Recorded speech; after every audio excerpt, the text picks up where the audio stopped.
Everybody. Thanks for joining me today. I'm Erica Hoke.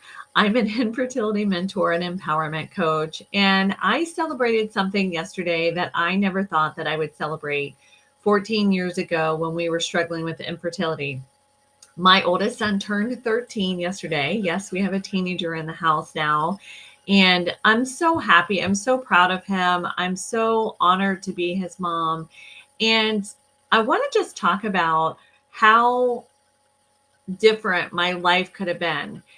If you don't know my story, there is absolutely no reason that I should have had any hope.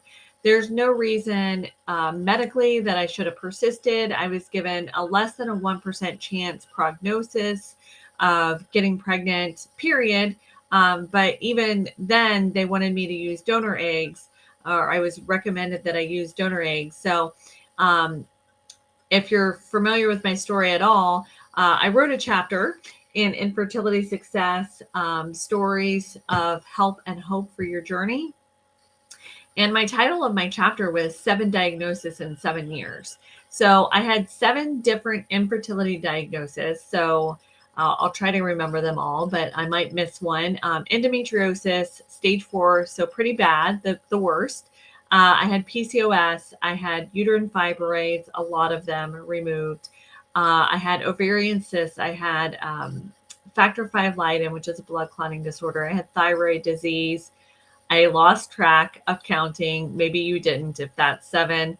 Otherwise, you'll have to check the book. I forget. But I had all of these infertility diagnoses and prognosis, and I was told that I had less than a 1% chance. We couldn't do IVF because they couldn't harvest any eggs because I was already hyperovulating. And I walked out of that doctor's office crushed. But I knew in my heart that the desire to be a mother and the strong desire that I had wasn't just put there accidentally. It wasn't there as punishment to then just be snatched away. I just felt strongly that I was not going to receive this diagnosis that I was given. And what had happened and what happens every day is women like myself get that same diagnosis. They walk out of doctors' offices completely crushed because a doctor told them that they were out of ideas, out of resources, out of skill, out of knowledge for them to be able to help them, that they couldn't help them. So the women said to themselves, the doctor can't help me. I can't get pregnant. And it's not true. These 20 women will tell you also it's not true. Well, I'm one of the 20. Will tell you it's not true. There are things that you can do to help yourself. There's hope for you. And your future children's lives depend on you persisting. How's that for some kind of interesting thought going on? So I want you to have hope. That's what my message is today. I want you to have the life of your dreams. I want you to persist and keep digging as to what's going on in your body and what you can do to affect that. As a matter of fact, I created a new tool on my website. It's an infertility empowerment plan.